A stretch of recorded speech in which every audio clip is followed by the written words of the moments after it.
Hello everyone, and welcome to yet another tutorial video for geography map skills. In this video I'm looking at what we call cross sections. I'm going to show you how to draw basic cross section when you are asked in the exam, and I will use this basic analogy or an example that I took from the internet. So we draw our cross sections using the contour lines of the map. Mind you, you can be asked to draw cross sections from the topographic map or your orthophoto maps. So in this instance, this was taken from a topographic map. And another thing that you need to note is the contour interval of the map that you are using.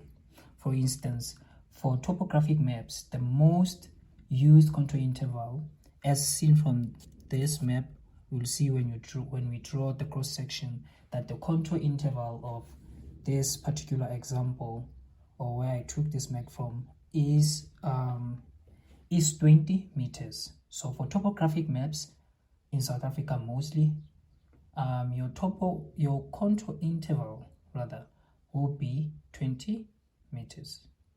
So in solving the question, as it says there, draw a cross section from point A to B, right? So you are required to draw a cross section from this point over here to that point over there. So what you need to do is to take a paper strip and place it along that line that is drawn over there. If the line is not drawn on the map, you will need to draw it for yourself using a straight ruler. You're going to take your paper strip and place it along this line. And what you need to do next is mark every contour line that crosses this paper strip, or that crosses this line of reference right there. So I'm gonna flip this paper around so that we are able to see the numbers when we mark our contour line. So I'm gonna take my paper strip and place it along the line and start marking my contour lines. So once you place the paper strip, you need to mark firstly your starting lines. So I know this side I have A, and this side I have B, and now I can start marking my lines. So as I look here, my contour lines start from 20 meters, but I know going down my contour lines decreases in number. So meaning this right here will be a zero contour line, meaning I will be at the very lowest point of the value or of the step. And then this is 20, this is 40, this is 60, meaning along this line I'll have my 20, and when I walk through this line I'll have my 40. I'll be walking at the 40 meters line, and as I go up I will be increasing in elevation. So this gives me a sort of an idea of what my cross section must look like. So once you start marking, you need to ensure that this paper strip is steady and it doesn't move around when you do your markings. So I know here I will have my 0 meters, and then along this line this is 20, and here it will be this line which is my 40, and right here it will be my 60, and this one over here is my 80. Can just write it here, it's 80, and then this 2 will be my 100, and then this one again will be my 80, this one will be my 60. Moving on to the next, this is my 60 as well, and this one is my 80, this is my 100, this one is my 100 as well, 80 this side, 60.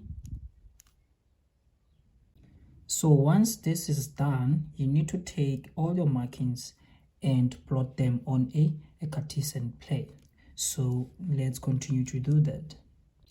So this is how my Cartesian plane will look like as reflected from the map, the contour intervals, that my elevation, my lowest point was 20 meters and my highest point was 100 meters.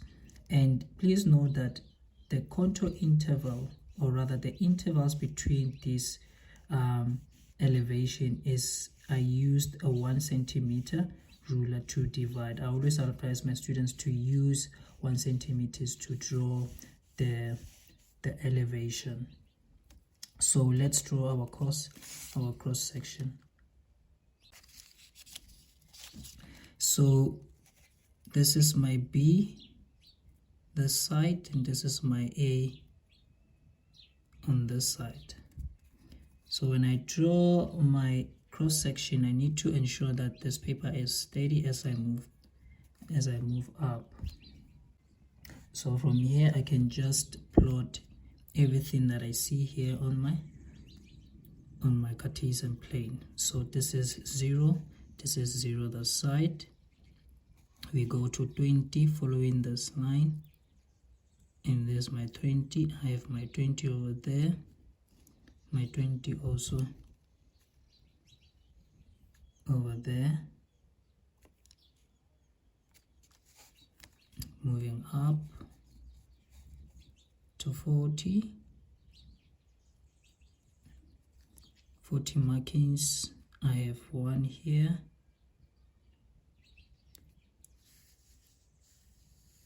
I'm done with 40. Now I go to 60. I have 60 over there, 60 over there, and 60 over there, and lastly over there. Now I go to 80.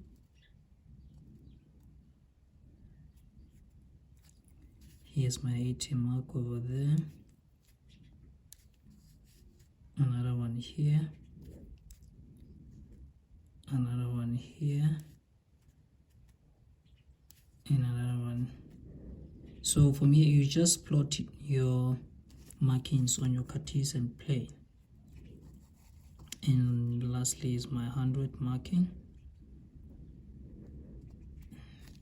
So I have 2 here, and I have another one over there, and another one over there. So I am done. So from here I can just join these dots or these markings over here, and I can see already like that I have two elevations. So let me just join them. I'm going to use a different pen for that. I'll just use the red pen. So remember I started at 0, so you can use a free hand to just join the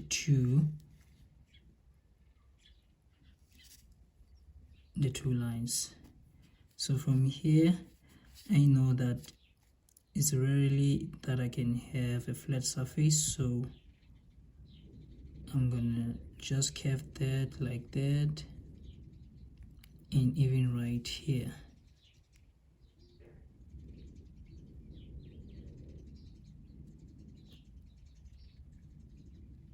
And that's that. So this is how our cross section will look like, And remember, this side will be our B and this side will be our A. And that's how you draw your cross section. Easy peasy lemon squeezy. So after what you can do, you can just include the heading, cross section from A to B, just to collect more marks. And remember, this side, your elevation is in what? Is in meters. So from here, the examiner may ask you about what we call intervisibility. So what do we mean by intervisibility? We mean that if you are at this point over here, let's call it X, and your friend is standing at point, let's call it Z over here. Can your friend, or can friend X see friend Z or Z over there? So that's what we mean by intervisibility. So if you cannot, or if X cannot see Z or Z, we say that X and Z are not intervisible. But if friend H was here, can H see Z? Yes, so they are intervisible. So let's recap. We said that X cannot see Z because of this obstruction over here, which H is standing on.